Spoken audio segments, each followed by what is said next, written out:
I was trying to think, what could I say that could actually be helpful or useful to you in the future? And I thought I'd perhaps tell the story of how I sort of came to be here. How did some of these things happen?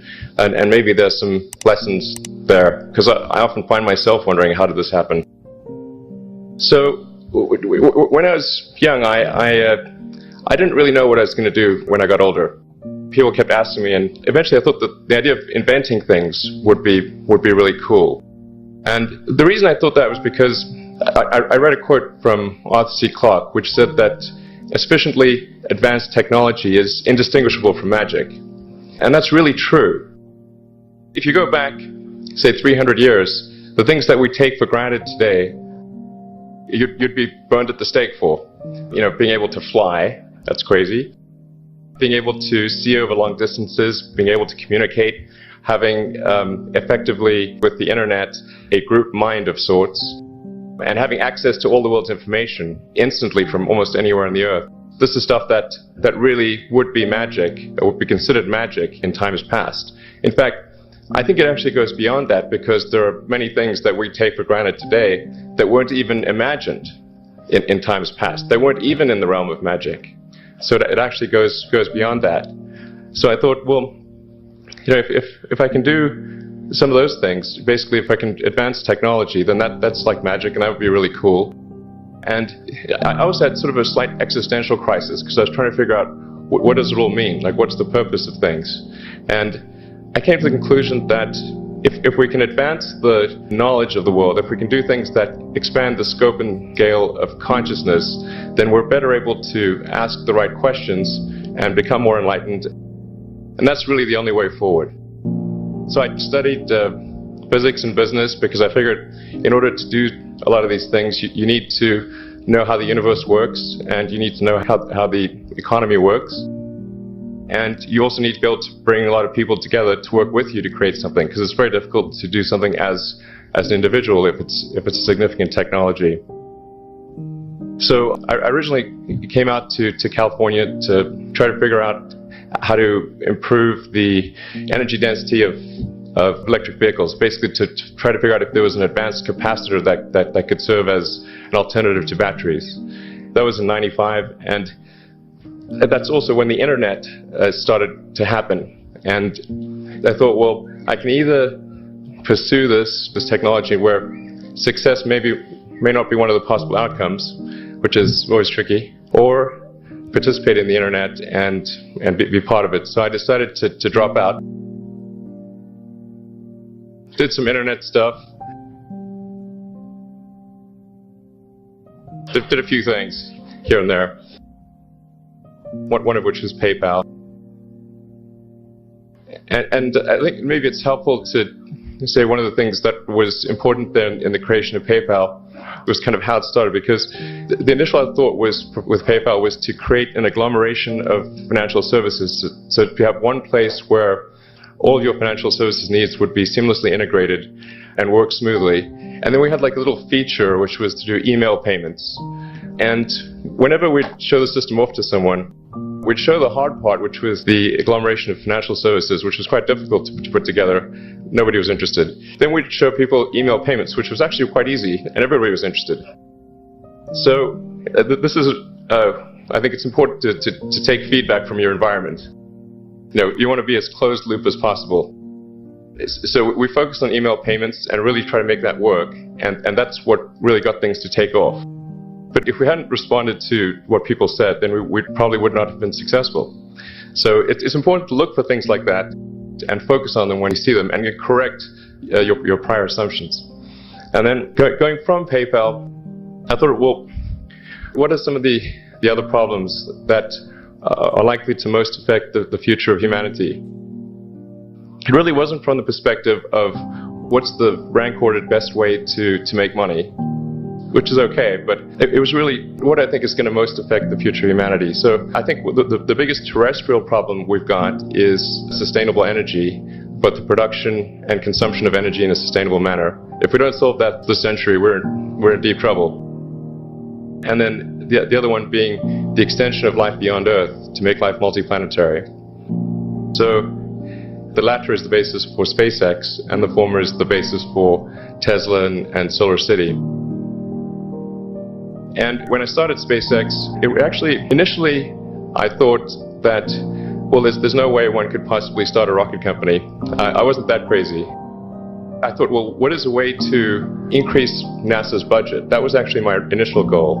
So I thought, well, if we can do a low-cost mission to Mars, something called Mars Oasis, which would land seeds in dehydrated nutrient gel, and you hydrate them upon landing, and then you'd have this great sort of money shot of green plants on a red background. The public tends to respond to precedents and superlatives, and this would be the first life on Mars, the furthest that life's ever traveled, as far as we know. And I thought, well, that would get people really excited, and therefore increase NASA's budget. So obviously, the financial outcome from such a mission would probably be zero. So anything better than that was on the upside.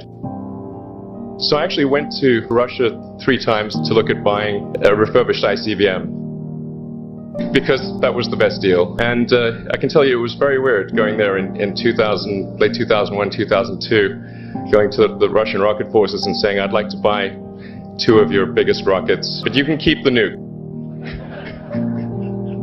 That's a lot more.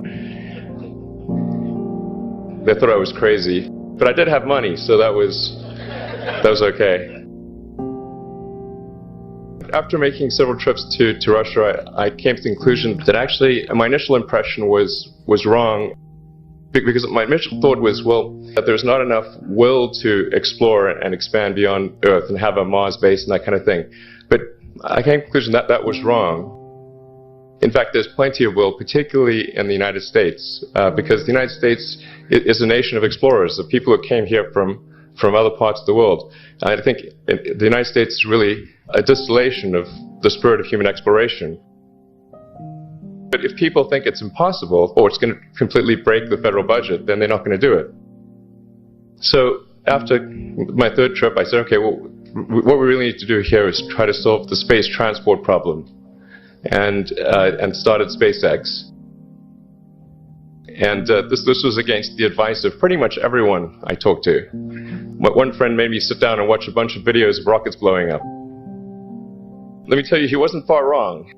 It was tough going there in the beginning, because I'd never built anything physical. I mean, I'd built like little model rockets as a kid and that kind of thing, but I'd never had a company that built anything physical. So I had to kind of figure out how to do all these things and bring together the right team of people.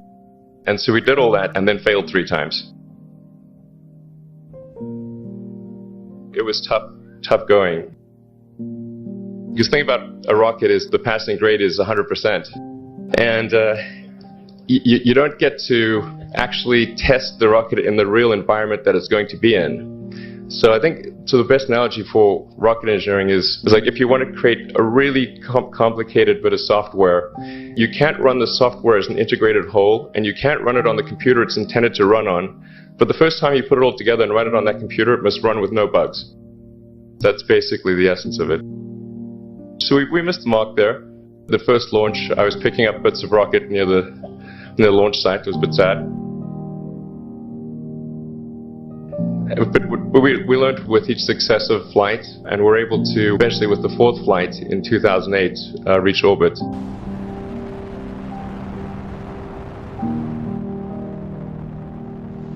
And that was also with the last bit of money that we had. So thank goodness that happened. I think the saying is 4th time's the charm. So we got the Falcon 1 to orbit, and then began to scale that up to the Falcon 9, which is about an order of magnitude more thrust. It's around 1 million pounds of thrust. And we managed to get that to orbit, and then developed Dragon spacecraft, which recently was able to dock and return to Earth from the space station. That was a white-knuckled event. It's a huge relief. Still can't quite believe it actually happened. But there's a lot more that must happen beyond this in order for humanity to become a spacefaring civilization, ultimately a multi-planet species. And that's something I think it's vitally important, and I hope that some of you will participate in that, either at SpaceX or at other companies, because it's just really one of the most important things for the preservation and extension of consciousness. I mean, it's worth noting as I'm sure people are aware, the Earth has been around for 4 billion years, and civilization, at least in terms of having writing, has been around for 10,000 years, and that's being generous.